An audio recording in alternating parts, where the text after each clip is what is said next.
It was such an ordinary question. Too ordinary. Almost forced. Before I could reply, she cleared her throat and said, "Never mind. I'll talk to you later." She hung up before I could ask if she was okay. For hours afterward, something gnawed at me, a pressure behind the ribs, a whisper that something wasn't right. I tried to shake it off, told myself she was tired, stressed, maybe fighting with her husband again. But the unease wouldn't go away. It only got worse. That evening, my wife, Claire, acted strange too, restless, checking her phone constantly, jumping whenever a notification popped up. She kept asking casual questions about my sister. Did she say where she be tonight? Has she told you anything lately? As if she were fishing for something. At the time, I chalked it up to coincidence. I didn't see the connection. Not yet. Around 10 p.m., after Claire went to bed unusually early, I made the decision. I grabbed my keys and drove to my sister's house.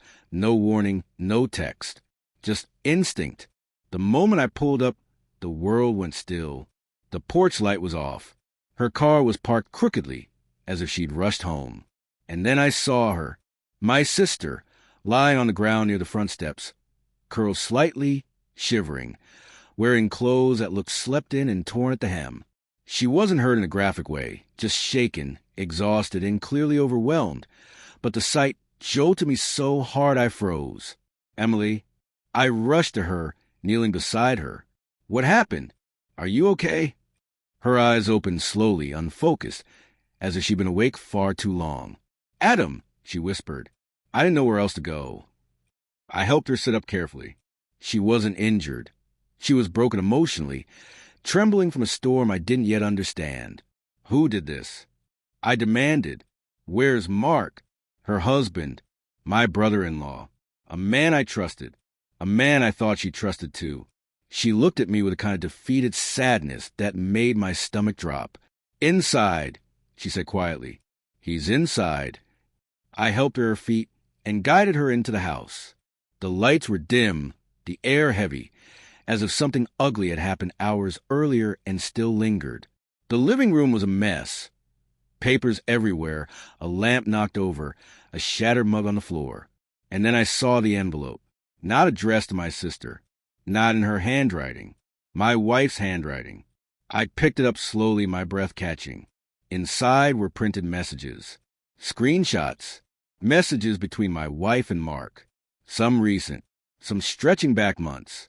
Short, secretive, familiar. Claire. Did she suspect anything? Mark. No. She's clueless. Claire. You promised you'd end it after the holidays. Mark. I will. Just keep him distracted. My hands started to shake. Emily, I said, barely able to speak. How long have you known? She leaned against the wall, exhausted. I found his old phone. I saw everything. When I confronted him, he told me I was overreacting, said it meant nothing. Then he left the house. I didn't know what to do. I couldn't stay inside. I just waited.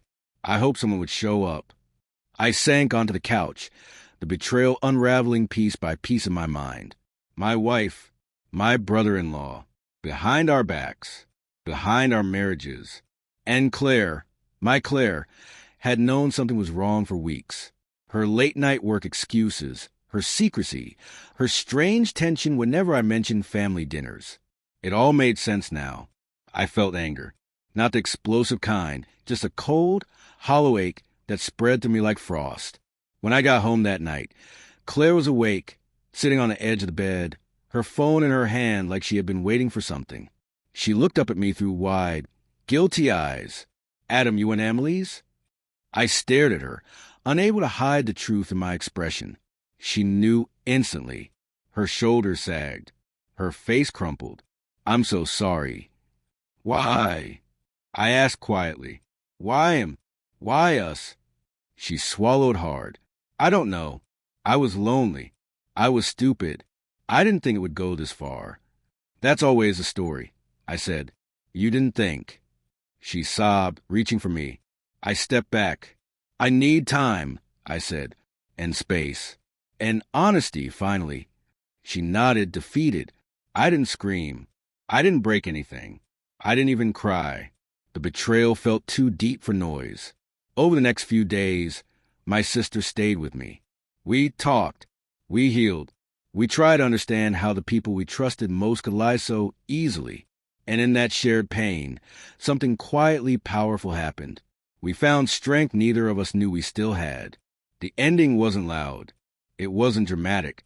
It was quiet resignation, calm decisions, boundaries rebuilt shard by shard. My sister filed for separation. I told Claire I needed distance. And as she packed a bag to stay with her parents, she stopped at the doorway and whispered, "I know I don't deserve forgiveness, but I hope one day you find someone who does." Maybe I will. Maybe she will too. But the lesson remained. Sometimes betrayal doesn't come with shouting or violence. Sometimes it comes with secrets whispered in the dark, and the quiet strength it takes to walk away from them.